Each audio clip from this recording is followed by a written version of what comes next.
Welcome to my channel. If you enjoy the video, don't forget to like and subscribe for more content. In the cold, echoing chamber of a women's prison, mist hangs in the air like a veil of silence.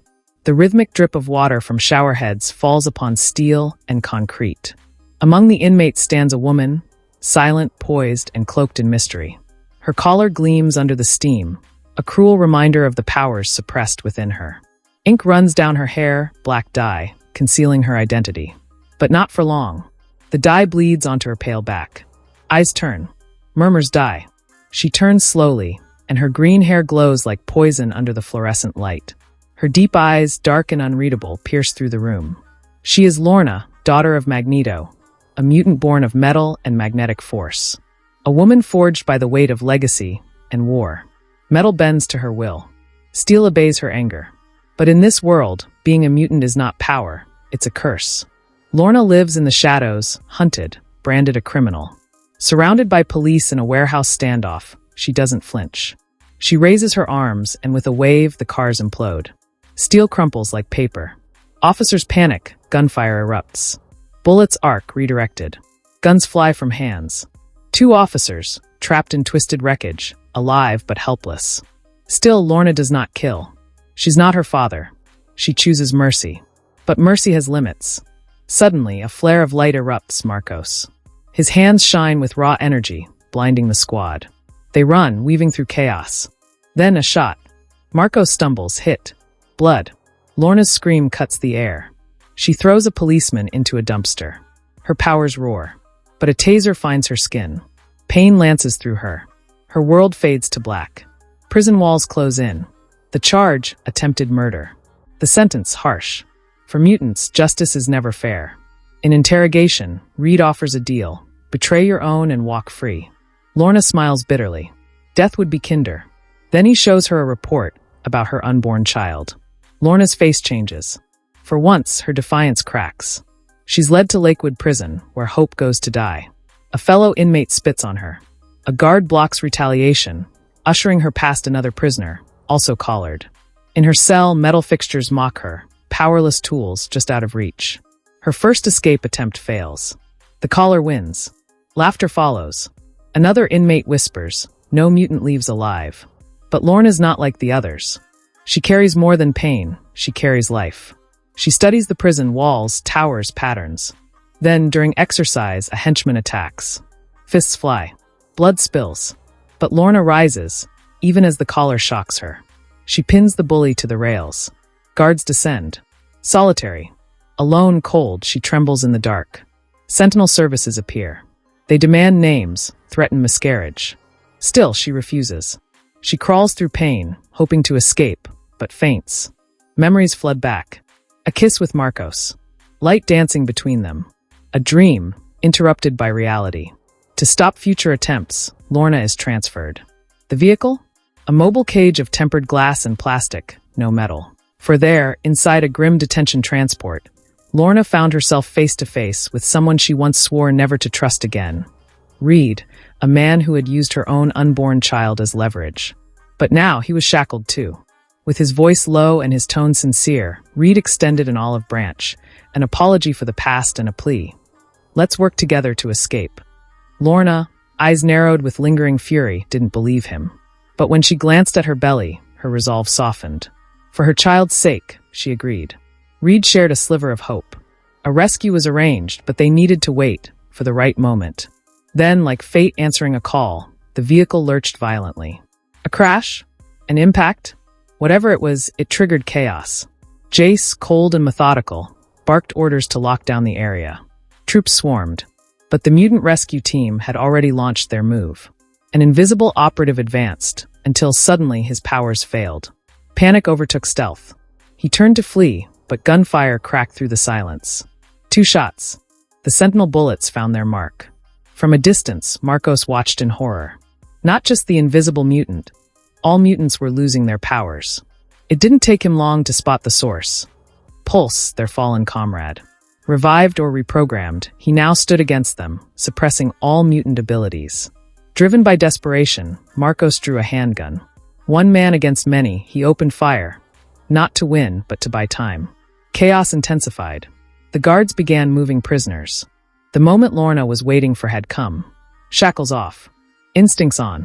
She and Reed lunged at their captors. But without their powers and with wrists still bound, they were quickly overpowered. Slammed down. Locked up once more. Marcos, out of bullets, was cornered. John, relentless and unyielding, surged forward, a blur of fists and grit. He disarmed a guard, then another, his sheer physical prowess compensating for lost powers. He reached Pulse. With a final blow, Pulse's concentration broke, and mutant abilities surged back. Lorna's eyes lit with raw energy. Yet, she lacked metal to manipulate. Reed, grimacing, had an idea. "My leg," he said, a metal screw implanted deep. Without hesitation, Lorna reached out, magnetism flaring, and yanked the steel pin from his flesh. Painful, but effective. She snapped her restraints with it. Alarms blared. Guards panicked. But it was too late. With a single, fluid motion, Lorna tore open the vehicle's rear door. Gunfire erupted. But bullets are metal. Lorna deflected them effortlessly, a twisting halo of destruction dancing around her. With another pull, she disarmed the entire squad. Jace, staring defeat in the face, ordered retreat. There was no time for reunions. Lorna embraced Marcos briefly, then stiffened. Drones were coming, fast. Marcos wanted to stay and fight, but Lorna refused. Time was precious. He reluctantly agreed to rendezvous at headquarters. But trouble never knocks. It crashes. A drone appeared. Lorna reached out, but her powers failed to connect. Marcos blasted light toward it, ineffective without a target. Then a spark of genius. Lorna yanked the car's rearview mirror, flinging it into the air. It caught the reflection of the drone. That was all Marcos needed. He focused his beam, direct hit. But before they could breathe, they saw it. The road ahead was blocked. Marcos swerved, but Lorna gripped the wheel with her power. Straight ahead, she insisted. They stopped inches from a sentinel unit. Jace watched, confused. Were they surrendering? Lorna stepped out, calm, calculated, then unleashed. Sentinels flew. Guns twisted from hands. She dragged Jace away, into an abandoned warehouse. Steel rods bent at her will, wrapping around his neck like a noose. "You used my child," she hissed, eyes burning. But she didn't kill him. Not yet. Instead, she summoned Dreamer, a mutant with the power to sift through memories. As Dreamer delved into Jace's mind, his face contorted in pain. Memories twisted. Rearranged. Lorna stood silently, watching, waiting. Then commotion outside. Too soon. Reinforcements had arrived. Hundreds. Lorna raised her arms. Steel rods levitated, hovering in deadly patterns. Then she attacked. They crashed through windows. Slammed onto vehicles. Sentinels scattered. But they had a plan too. Gas masks on, they fired tear gas into the warehouse. Smoke filled the air. They escaped barely, but Dreamer had seen what they needed. An image of a building. A prison. A lab. They had to investigate. Lorna, ever the strategist, disguised herself as a lost girl. 2 guards spotted her. Easy prey, they thought. They were wrong. With a flick, their weapons turned. 1 guard hung midair, helpless. The other opened fire, only to watch his bullets freeze in place. Lorna got what she needed. Barely. But they were outnumbered. A direct assault was suicide. So Lorna formed a team, a select few. Young. Gifted. Wes, master of illusion. Lauren, who could condense air into unbreakable barriers.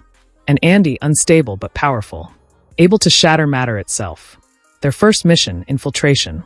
Andy and Marcos would retrieve intel. Lorna, Lauren, and Wes would support and extract. But fate interfered, a traffic cop.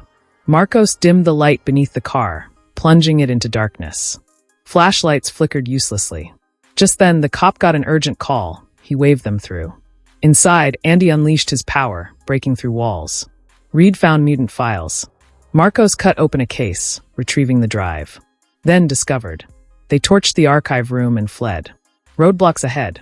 Lorna's voice echoed. "Don't stop." The truck surged forward. Gunfire followed. Lorna intercepted the bullets. Lauren raised an air wall, lifting the truck over the barricade.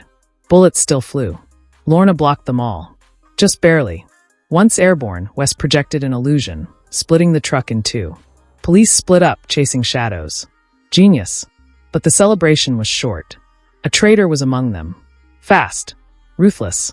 She struck John, sent him flying. Took out half the team in seconds. Even John, with his reflexes, couldn't keep up. Marcos trapped her with lasers. Clarissa teleported John above. One strike and she was down. But questions remained. Dreamer's mist couldn't affect her. She metabolized it too fast. Lorna used flying blades to trap her. Marcos noticed she was an addict. They used withdrawal. Andy cornered her. Lorna sealed her. The doctor injected a tranquilizer. Strapped to an iron bed, her story emerged. A daughter sick. Denied care for being mutant. She begged. She fought. The hospital called Sentinels. She was taken. Transformed. Esme read her thoughts. Visions of a lab filled with modified mutants. Then she died from the drugs. It struck Lorna hard. A mother herself, she felt the weight. Her unborn child's movements now disturbed the magnetic field. At night, metal objects flew, uncontrollable. One night, she dreamt. A lab. Cells. Her comrades, empty eyes. Marcos, incoherent. Then, her baby's cry. Alone. Trapped. She woke in terror. But this was more than a dream. Roderick had revived the Hound program. Mutants would become test subjects, legally. To stop this, they planned an ambush. A luxury car approached. Franklin Bennett, government envoy, was inside. A mutant leapt out. Lorna's blades punctured tires. John ripped open the door. Franklin sneered, even in capture. Esme snapped. She nearly killed him, stopped only by comrades. They had to think bigger. Franklin gasped. "Hello, this is Franklin Bennett. Make a change to my security detail," he said, almost as if he'd sensed something coming. "I need to make a change to my security detail," he repeated, as if testing the urgency of his own request. "Of course, Mr. Bennett," came the response, smooth, unquestioning. What Franklin didn't know was that change had already arrived, cloaked and calculated. They came not through the front doors, but through deception. Dressed like members of Franklin's elite protection team, they moved with precision. Every gesture rehearsed. Every step a piece in a larger plan. At the heart of the operation, Clarice. Calm, sharp-eyed, and focused. With a whisper of energy, she summoned a portal, an opening between one place and another. And through it, Marcos and two operatives vanished into the shadows of the summit building. Above them, the airwaves crackled, and then fell silent. Lorna, precise and cool under pressure, had done her part. With a wave of magnetic disruption, she took down all radio frequencies. Radios, earpieces, panic buttons, rendered completely useless. Roderick's headed to the third floor. Together, they moved fast, precise. A small elevator. The perfect trap. As it dinged open, they struck. But Roderick wasn't alone. What happened next was chaos. In a flash, Marcos released his power. Blinding light erupted, flooding the hall. Vision gone. Sight erased. But then the unexpected. A ripple of counter-energy. A pulse that fractured Marcos's spell. There was a mutant among them. Their enemy had anticipated this. Marcos staggered. But before the others could retaliate, John surged forward. His reflexes superhuman, slicing through the confusion. With swift, decisive blows, he took down the bodyguards, one by one, until only Roderick remained. But Roderick, cornered, desperate, played a cruel card. He grabbed a child, holding the boy close, shielding himself behind innocence. Everything froze. Marcos stepped forward, then stopped. His breath caught in his throat. He couldn't fire. Couldn't risk it. Not with the child in the line of fire. Retreat? No. Advance. Impossible. And Roderick knew it. He inched back, step by step, until the elevator behind him swallowed them whole. The door began to close. Then it exploded open. From behind, a second wave struck. 3 bodyguards, fully armed, burst through, weapons drawn. They didn't ask questions. They opened fire. Time slowed. Clarice, caught in the hallway, couldn't dodge fast enough. But John could. He leapt into the line of fire, placing his body between Clarice and the bullets, his skin indestructible. A shield forged from pain and purpose. He took the brunt of it, but they couldn't hold forever. The mission was collapsing. The exit? Compromised. They had to move fast. Clarice opened another portal, but this time, there was no time for precision. No perfect escape. Only a desperate one. They fell through the swirling energy, landing hard on the floor of their safe house. Safe barely, but the cost weighed heavily in the silence that followed. And it was Lorna who felt it most. She sat apart from the others, her eyes dark with worry. The silence outside was no comfort. Inside her, a storm raged.